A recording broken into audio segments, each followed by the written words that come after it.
Hello, everyone. This is your favorite president, Donald J. Trump, with some very exciting news. By popular demand, I'm doing a new series of Trump digital trading cards. You all know what they are. We've had a lot of fun with them. It's called the America First Collection. 50 all-new stunning digital trading cards. It's really something. These cards show me dancing and even me holding some Bitcoins. We are announcing the launch of Trump Coins, a true symbol of American greatness. Trump coins are designed by me and minted right here in the USA. I've seen a lot of coins out there using my very beautiful face. I'm a very beautiful guy. I'm only kidding.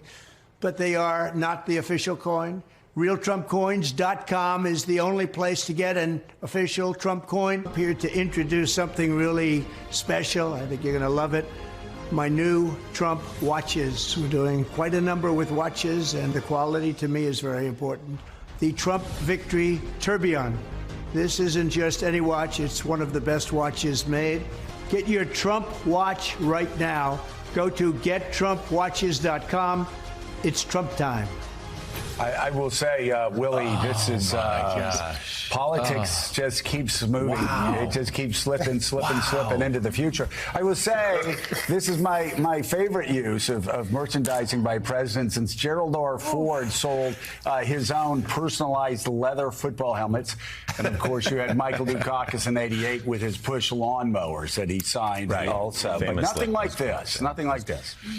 You know, it's getting very expensive to be a supporter of Donald Trump. You got the digital NFTs. You got to buy the sneakers. You got to buy the Bible, of course, the Trump Bible. Yeah. And now you've got to buy a watch. I mean, this guy's really asking a lot of his people. Did you love, too, when he called himself a very beautiful man and then pretended he was kidding, but wasn't kidding? You know, one of those watches is actually $100,000. $100,000? I just saw that. Yeah, crazy. $100,000 for that tourbillon. Wow. A disclaimer on the website notes the proceeds do not directly benefit Trump or his campaign. No. Not directly. Not directly. But that each was part of a paid licensing First agreement. goes through PayPal and then to Whoa. I mean... Caddy, do they do this in Britain? No, but, you know, our elections only cost, I figured it out the other day, it's about 50 million for a whole general election in the UK. So that's kind of bargain basement democracy, right? I mean, ours is cheap by comparison. It's that's like about the sum. Totally. It's a state election. It's less. It's probably one congressional race in New York or California. That might win you comptroller of Vermont. Dog walker of Burlington. We were taking an office bet about what product he would hawk next. Yeah. I think he's going to get his own version of a Cybertruck and do the Trump Cybertruck. I think it's going to be blue sneakers like Sam's. He's already done sneakers. Is that what you're wearing? Yeah. Okay. Not Trump sneakers. I would say, Elizabeth, there's such a disconnect between those people who are all in for Donald Trump, who sees this as like Christmas morning. The buy a watch. It's very exciting. $100,000 for a watch. Can you imagine if the Democrats were doing something like this? I mean, I saw that the Trump campaign was going after Kamala Harris's necklaces and saying how much they were costing. Yeah. They weren't 100. This is amazing. Yeah. But he's entertaining. Nothing matters. Look, he's entertaining. Let's not forget. That goes more kind of seriously, I was speaking to some business people this week who are Trump leaning, and they say, yeah, okay, well, he says all of the stuff about the immigrants. We don't like that. We don't like his character. But, you know, things were more stable under Trump. The economy was doing better under Trump. Not true. But that's, whether it's true or not, those are the people who will turn out and vote for him, and that's why the Harris campaign, understandably, is right to be careful and cautious about the polls, because they know that there are a whole bunch of people out there who are prepared to disregard Donald Trump's rhetoric and selling watches and saying, I'm beautiful. It's the corporate tax cut. But actually, it's deregulation. It's deregulation and tax cuts. But aren't business people supposed to manage risk? Right? The risk, the added that's risk. The alternative is the chaos factor. Is magnitudes greater than the risk with tariffs, chaos factor, deportation of immigrants, which would push up wage prices. There's a whole load of reasons, but there is some feeling that They know what they had with Trump. Actually, the economy was better. And yes, he says this crazy stuff and sells watches, and that's sort of a joke. But you know what? We don't take any of that. You know, the economy wasn't better. For most of those people you're talking to, they've made more money than they've ever made in their life because over the markets past 4 have years. gone crazy. And they've made it passively while they're watching their stocks go up. They always get most returned. likely The Democrats tens of millions of dollars. It happens time and time again when Democrats are in the White House. The stock market goes up, and when Republicans in the White House, most of the time they're recessions. You look at I mean, again, this is the thing, Sam, that used to drive me crazy, even when Trump was president. He kept saying, greatest economy of all time, greatest economy of all time. I think probably it was the New York Times that did a study, post-war presidents' GDP. Right. Donald Trump, pre-COVID, was number 7, behind Jimmy Carter. Yeah. But I would be watching MSNBC. I'm just using that as the most extreme example of the people that you would think would be least likely to repeat Donald Trump's propaganda. Yeah. And the questions would start, of course, we know this is the best economy ever, but. Yeah. And you sit there going, oh, my God. Yeah. The propaganda has worked even in the mainstream media. Well, he's very good. Let me just say it again. 7th best GDP post-war. And that's pre-COVID. Pre-COVID. Yeah. Before, I mean, even lower than Jimmy Carter. And yet, dumb people who are looking for permission structure, who are millionaires, who want corporate tax cuts and regulation relief, they're saying, oh, well, the economy was, no, it wasn't better. And you talk to one economist after another economist after another economist, they will say, Donald Trump's policies will lead to massive tariffs, massive inflation, and massive debt. Well, there's a couple things going on here. One is he, for all his faults, and there are many, I think he is a legitimately good salesman for himself, right? And he went out there day in and day out prior to COVID, and he would say things like, look at this great economy I've bequeathed to you. The second thing is, to a large degree, he's managed to, or we have collectively managed to, memory hole the COVID year. It's shocking to me how much the electorate and politicians and Trump himself have just basically been like, we don't count 2020. We just don't count it because we had this virus, and of course, I hold no responsibility for it, when in fact it was his management of the virus that exacerbated some of the problems. And the third thing is, I think you hinted at it, is that for a lot of people, it's about tax cuts and deregulation, and all the other stuff is just sort of noise. They look at the deportation plans, which would be incredibly disruptive, putting even aside the moral and social fabrics that would be ripped apart.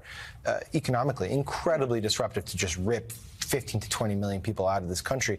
And they don't even factor that in, because to them it's deregulation, it's tax cuts, it's the idea that we would have someone who would be financially beneficial to them in the Oval Office. And I think that those three things combine to create this perception of someone who would be a good manager of the economy, when the data empirically shows that it's not the case. I mean, there's been report after report. There was one just yesterday showing that because of Trump's plan to put a 10% tariff on everything that comes into the United States, every product, and the plans to deport up to 15 to 20 million. Well, 11 million people, and plus, his desire to take more control of the Fed, that would cause inflation to rise by like 9% by 2026. There's numbers there that now that economists. Yeah, but he'll just say, "Oh, I don't believe it." And then the other thing is, Democrats never talk up the economy the way Republicans do, or the stock market, because they're so scared. Trump touted his stock market numbers every single day, and sometimes there's been times where we've seen the stock market break records under the Biden administration. You kind of think, why doesn't the White House just come out and say, look at the stock market? They don't want to talk about, but they don't want to talk about. It's treated as an article of faith in Democratic circles that you cannot talk up how good things are for fear that other people who don't feel that they are good will say you are out of touch. And maybe that's the smart idea, maybe it's a bad idea, but that's just an article of faith in Democratic circles. Well, Donald Trump has taught that's not a smart idea. Yeah, exactly. Because every day he was talking it up. Run that experiment. And every day people bought it. He would then be silent on the day. Right. You forget about it on those days. All right, New York Times Washington Bureau Chief Elizabeth B. Miller, thank you so much for being on this morning.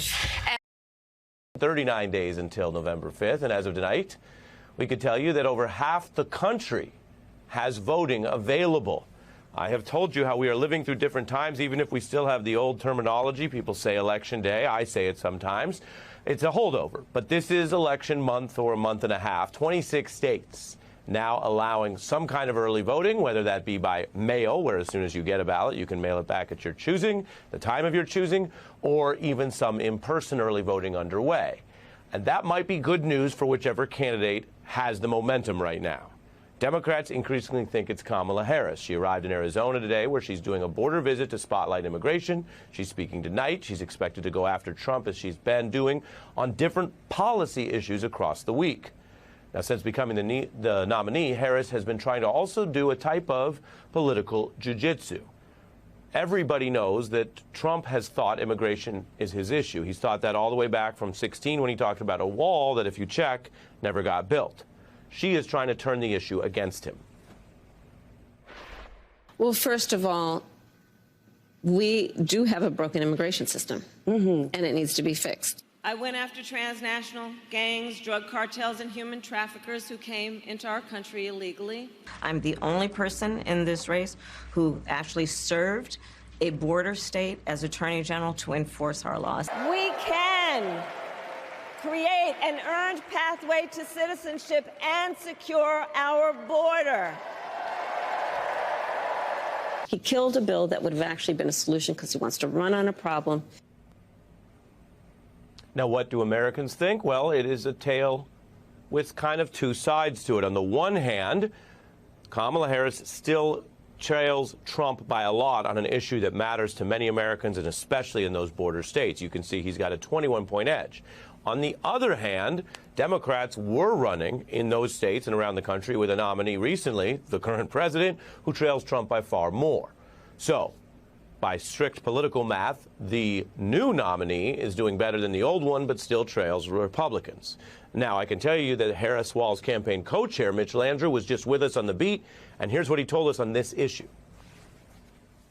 Immigration, this is pretty striking. There are so many people who are critical of Donald Trump on immigration, if you remember what it was like. But my question for you is about the politics here.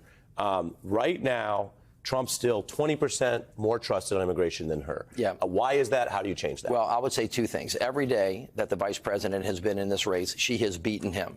On every day that she has been in this race, she has moved ahead and closed the gaps, and she will do this on immigration.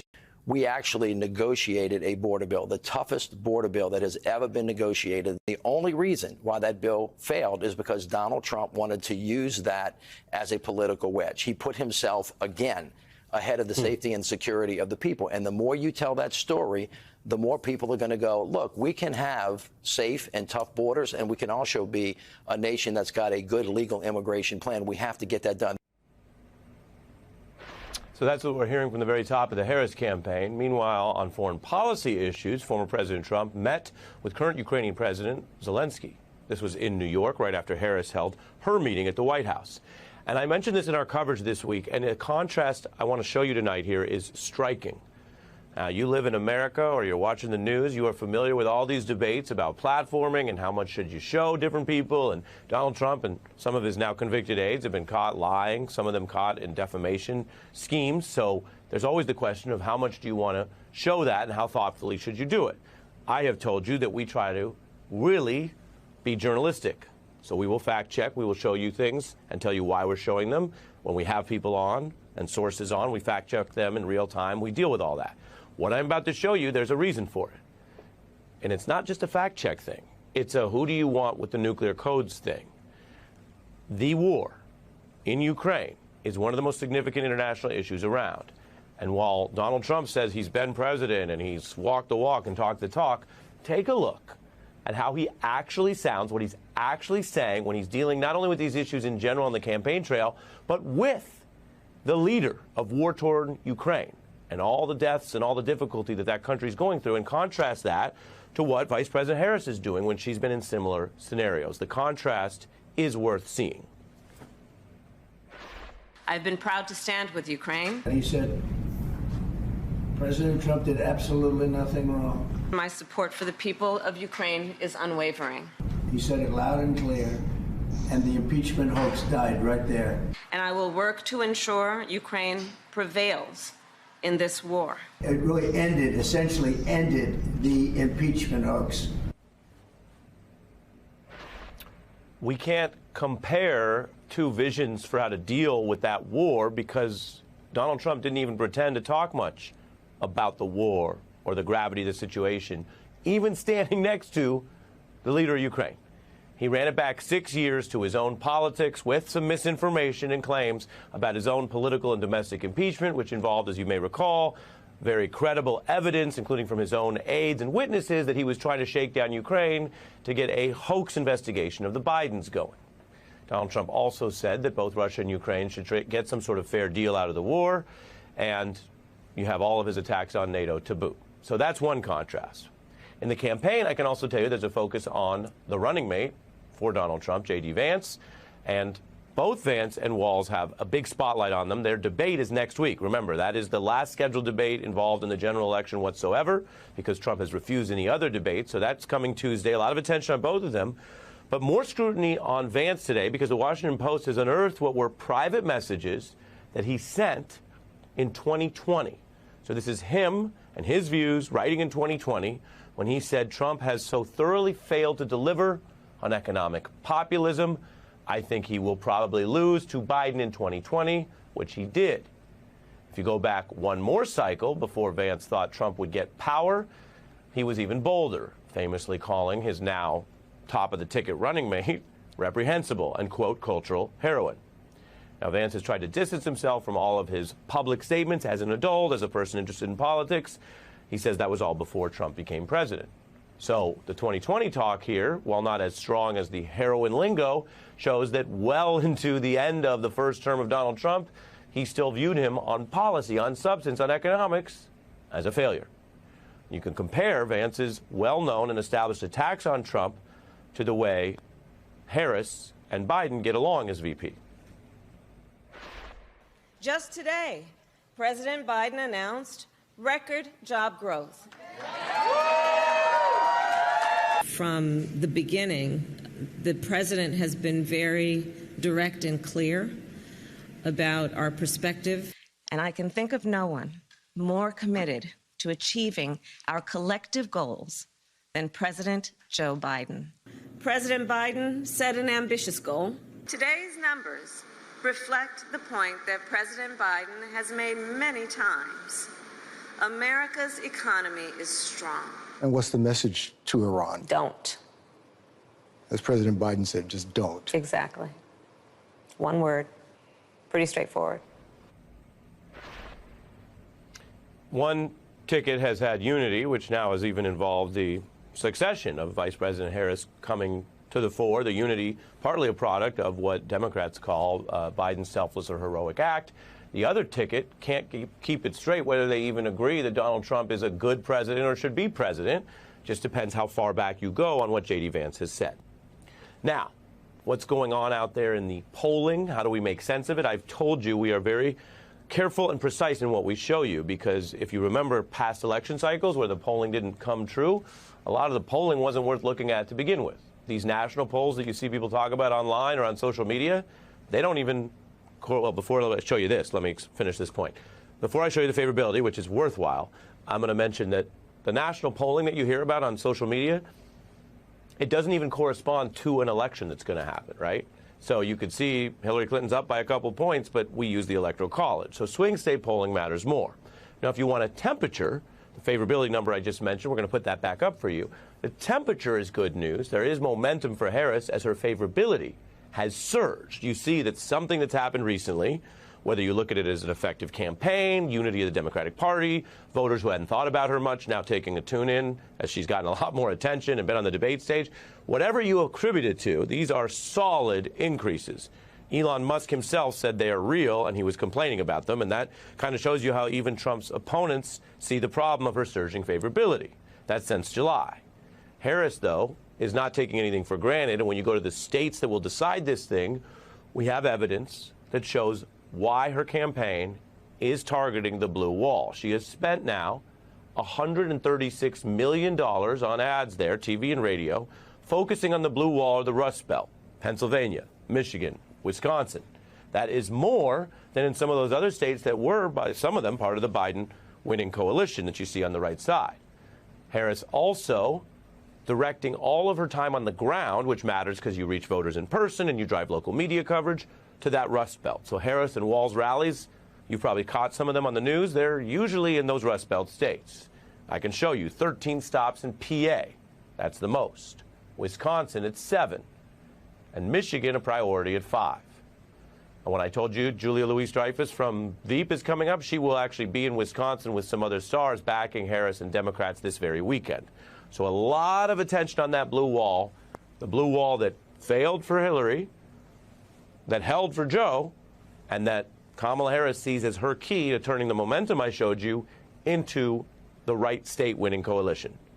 Because if you have the majority of votes in this country, that doesn't mean you become president. One of the many weird things about this democracy, United States. Because people get bored, but they don't get bored with me.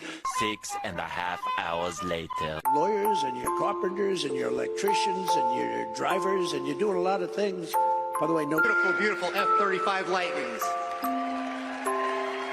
Police is blowing up. Russia's blowing up with Ukraine. There's wars starting all over the place. Looks like bad things could happen. And 89% increase in aggravated assault. All right, that was a recent TikTok from the Harris campaign. Its social media operation has drawn a lot of attention for its sharp and at times risky strategy against former President Trump.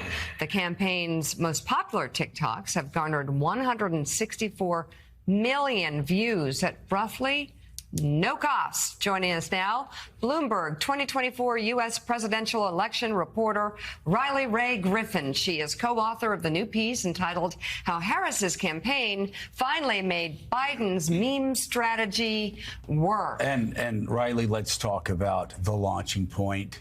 3 words. Explain to all of us how Kamala is brat. Yeah. Changed everything. Green. It's such an important question, actually, because it encapsulates this broader organic momentum that the campaign has been able to seize. That day that President Biden dropped out of the race wasn't a day that the campaign had a strategy for executing, memeing Harris into the Oval. Right. Ultimately, they had to seize that organic momentum. And Charlie XCX, a British pop star, had posted Kamala is brat. And you immediately saw some of those social media accounts seize that and make it the brand because they didn't have a brand to turn to otherwise. It was incredible to watch some of these memes and these things like her mother's and the coconut tree, all this stuff that I think some of the Republicans thought could be used against her, actually working in her favor. The coconut tree. Yeah. Did you fall out of a coconut tree? I mean, was that something that the campaign could see and seized upon or kind of fell into? Yeah, they've sought to take that momentum, ride the wave, but not ride it too far because nothing is more uncool than taking a meme too far. So they're jumping in, they're jumping out. They are still spending a fair amount on their digital strategy, more than 4 times than the Trump campaign on Facebook and Google. And part of the reason why is that TikTok, Meta, they are downplaying political content on their platforms. And so there's an adjusting to the algorithms here.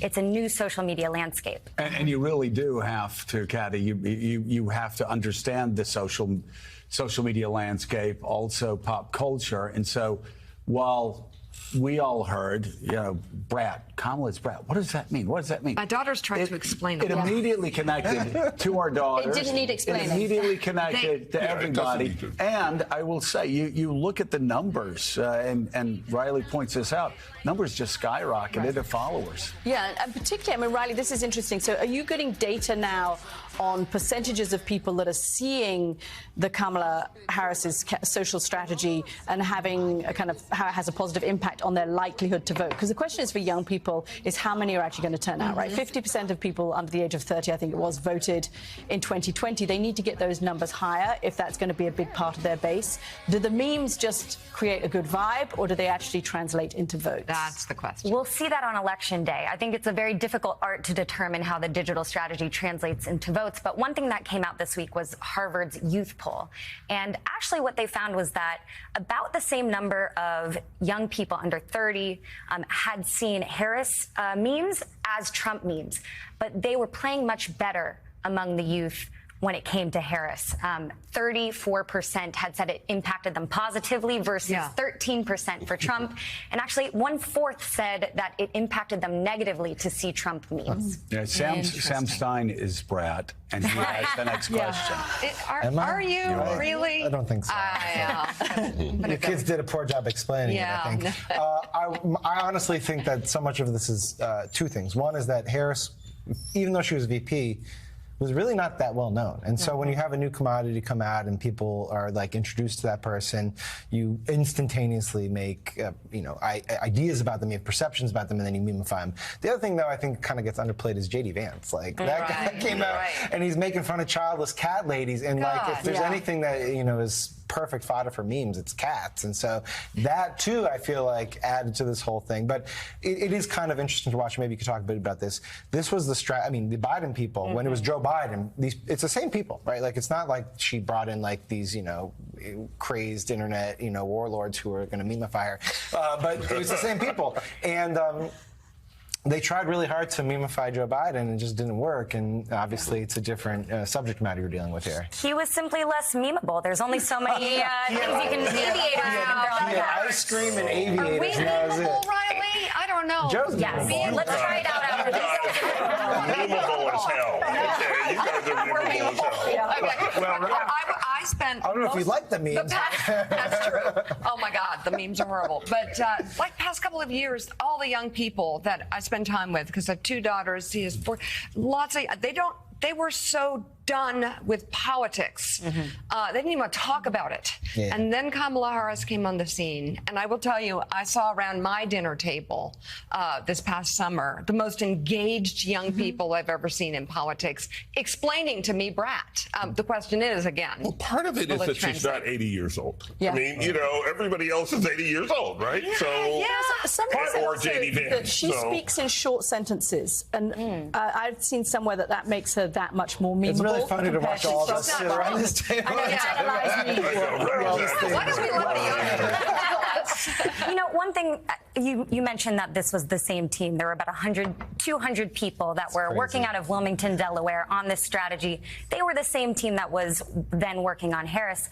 But one thing I want to note is that they are also taking a page out of the Trump playbook here. They're a little grittier. They're a little edgier. They're being the disruptors. They're being the disruptors. They're posting pictures of Donald Trump looking old and tired. That's something that the Republican Party and Trump himself was doing on social media when it came to President Biden.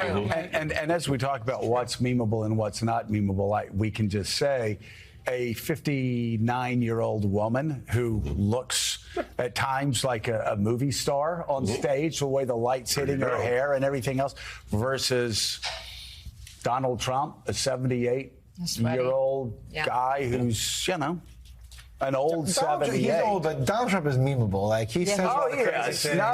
I'm just saying that if you want why younger voters might be drawn to Kamala Harris. But finally, to talk about there's always sort of this give and take, as you explained in the article. Presidential campaigns are like the most conservative entities ever. And you have the social media team that's constantly pushing, going, if we're conservative, we're not doing our jobs. And so it is sort of that back and forth, isn't it? Yeah, it's certainly a back and forth. And one thing to consider, too, is X right now, purchased by Elon Musk. There is a different dynamic this election cycle than there was in 2020 and then in 2016. Trump advisors have said to me that Musk's purchase of Twitter has changed what they formerly saw as censorship of Republicans, and that they're back in a dynamic where they can play better, where they can do more on the internet. So a lot to see here, but there is that give and take, and both campaigns are trying to be edgy and on the attack. Bloomberg's Riley Ray Griffin, thank you very much for coming on the show. Great piece. Thanks so much. Thanks for having me. Soon.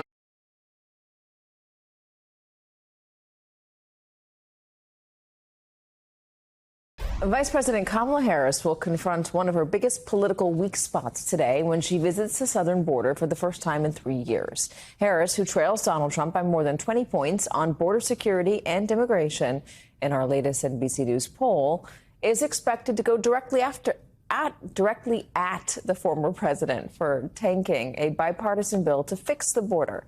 Joining us now, senior editor and elections analyst with the Cook Political Report, David Wasserman. Dave, does she have room to move her numbers on immigration? She absolutely does, and she's doing the politically smart thing by proposing stricter asylum rules. And Trump has a pretty easy answer to this, or at least should have a pretty easy answer, which is why hasn't she and the president already done this? Why didn't they do it 3.5 years ago? And at the same time, it speaks to how much Donald Trump has stepped on his own message here, because rather than putting the focus on the Biden administration, when the conversation's about eating cats and dogs, it reminds voters what they don't like about him, which is that he ventures off into conspiracy land. Now, Biden was routinely trailing by 30 points on immigration in the early summer. In the latest NBC poll, obviously, she's narrowed the gap to 20. In our battleground state poll in August, it was 14. And in some of the partial data that I've seen this week, she's narrowed the gap even further on this question. She doesn't need to draw even with Trump. She just needs to get into a better place and get cost of living and inflation, that differential, into a better place to allow her personality traits, where she has advantages over Trump, to compensate for that and put her over the finish line. What do you think of the polling out of Arizona right now? Obviously, immigration's a big issue there. She spent so much time, though, in the upper Midwest, Michigan, Wisconsin, Pennsylvania. A lot of the campaign's efforts are stationed in those three places. Arizona, though, is a state the Democrats want to try to win again, and immigration is a top issue there, along with the economy. What do you think of the polling that's currently out of that state? How reliable is it? Well, look, we just haven't had a ton of data from Arizona, and what's come in from Arizona and Georgia lately has been fairly favorable to Trump. But I suspect that you're going to see a lot of variation in polling in those states between now and Election Day. The bigger problem for Harris, even though she's seen consolidation among black voters in the last month, she hasn't seen as much consolidation among Latino voters. And nationally, in our crosstab average, she's only leading Latinos 54-42, which is half the margin that Democrats won them by in 2020. So to win Arizona, she needs a more robust margin among that group. And she needs to win over some of the people who are splitting their tickets between Donald Trump at the top of the ticket and Ruben Gallego down ballot because they don't like Kari Lake. Not to paint anybody with a broad brush here. I know no one's a monolith, but are there certain things that she can focus on to win back or to consolidate a little bit more within the Latino community? Well, the top issue for the Latino community, as in every demographic, is the economy and inflation. And I do think that her messaging squarely on costs and bringing down costs has been effective in narrowing the advantage that Trump has on that question. And you know, it's remarkable how much progress that she's made, but it still looks as if those Great Lakes states are her primary route to 270 electoral votes. And North Carolina may be slightly overtaking Georgia and perhaps Arizona, although I think we need more data, as her next best opportunity to have a Southern option. All right. We're just a little bit over now at this point, a month before the election. Dave Wasserman. Dave, thank you. Conspiracy theories, his fear-mongering, his outright lies about the Biden-Harris administration's handling of the southern border. In just a few moments, the vice president will land in Tucson, Arizona. She will be delivering remarks at the southern border in a few hours as part of a push to highlight her policies, as well as Trump's record on the border. In particular, his plan or his successful effort to kill that bipartisan deal just because it would have handed the Biden administration a win on immigration. Here's what she had to say about that in an MSNBC exclusive interview with my colleague Steph Rule. Well, first of all, we do have a broken immigration system, and it needs to be fixed. And if we take a step back, months ago, some of the most conservative members of the United States Congress came together with others, proposed a border security bill that would have put 1,500 new border agents on the border to help those hardworking border agents who are there right now working around the clock, would have put more money into stemming the flow of fentanyl, which is killing Americans around our country and devastating communities, would have put more resources into our ability to prosecute transnational criminal organizations, which in my career I've prosecuted. Donald Trump got word of the bill, realized it was going to fix a problem he wanted to run on, and told him to kill the bill, don't put it up for a vote. He killed a bill that would have actually been a solution because he wants to run on a problem. Now, you don't have to just take her word for it if you don't want to. You could also ask one of the architects of the bill she's talking about there, ultra-conservative Republican Senator James Lankford. He's the guy who mouthed the words, "That's true," when President Joe Biden told the same story she just did and touted this bipartisan border bill during his State of the Union address earlier this year. Take a listen to what he said about his own colleagues for bailing on the deal that they wanted back in January. It is interesting. Republicans 4 months ago would not give funding for Ukraine, for Israel, and for our southern border because we demanded changes in policy. So we actually locked arms together and said, we're not going to give you money for this. We want a change in law. And now it's interesting, a few months later, when we're finally getting to the end, they're like, oh, just kidding. I actually don't want a change in law because it's a presidential election year. So if you're following along, Republicans got almost everything they wanted in this bipartisan bill. President Joe Biden was going to sign it into law. But then Trump got mad, so Republicans killed the bill to help Donald Trump's presidential campaign. Donald Trump is now, when he's not busy, peddling dangerous racist lies about Haitian immigrants eating labradoodles or whining about getting impeached over trying to extort Ukraine, as he did today in his meeting with Ukrainian President Zelensky. Well, when he's not doing those things, he's hawking $100,000 watches.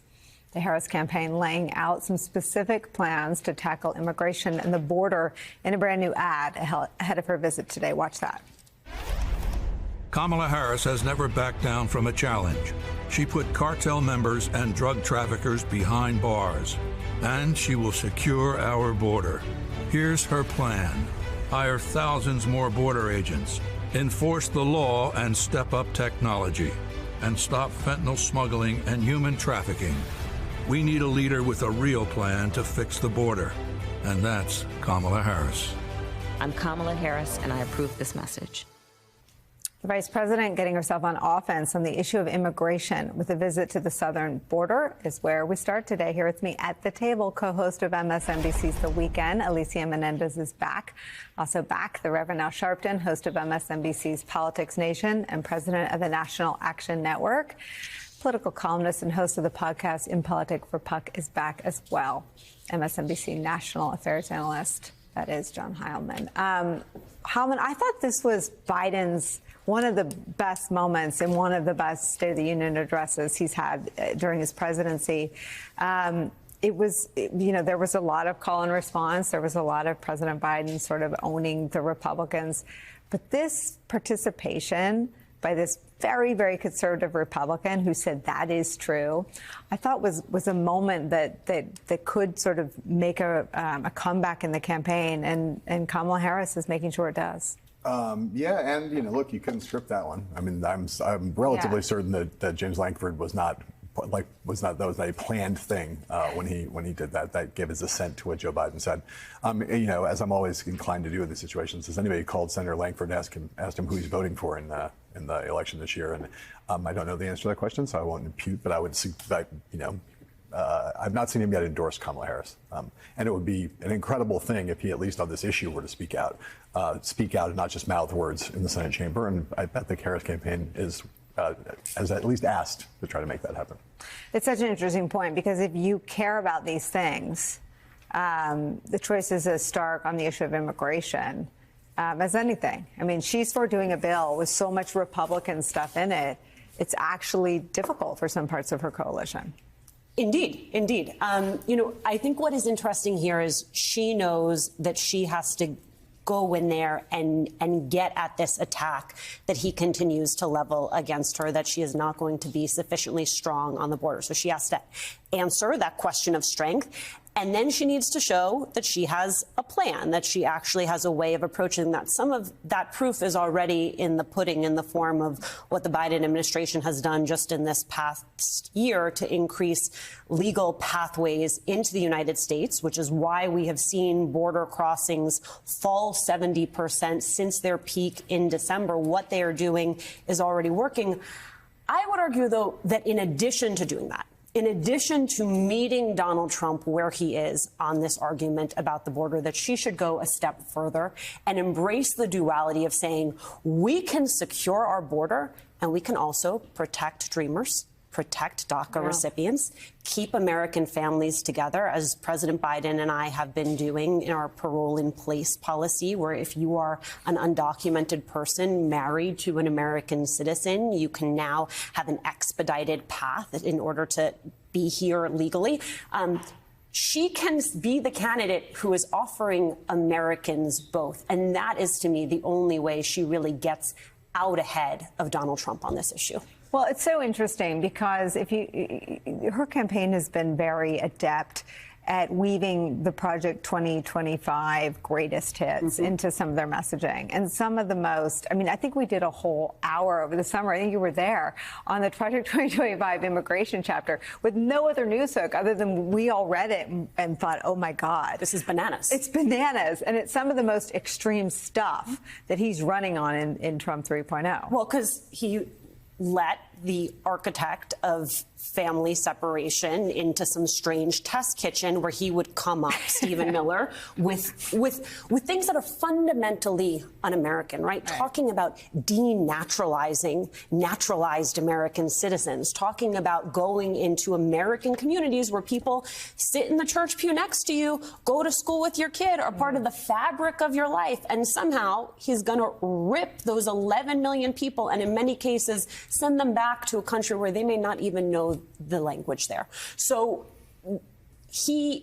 there is what he has already done, and there is what he is promising to do. And I think part of the task for the Harris campaign is tying those two things together.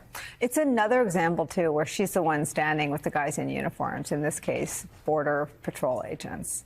And I think that's smart because he has tried to miscast her as some far left crazy. And she is not that. She was a prosecutor. He is the prosecuted. And I think that people need to be reminded of that all the time. But I also think that she should do both and dealing with, she needs to emphasize that the crossings at the border have gone down much further than they were under Trump, who she's running against. She needs to also talk about preserving families. And I would add a dimension, she needs to remind them the reason we want to keep families together and the border crossing down is we see them as human beings, unlike my opponent who thinks some immigrants are eating your cats and dogs. So his policy is not only not working, he dehumanizes people, which is un-American. I would keep in his face what he's been saying about the people that even the Republican governor has denounced about what he said in Springfield, Ohio. Those are immigrants, too. And we cannot lose our humanity as Americans in order to protect our borders. We can do both at the same time. Especially in the case of Haitians, since we're talking about immigrants who are in this country legally through temporary protected status. And building businesses and doing well. Going to church and going to school. And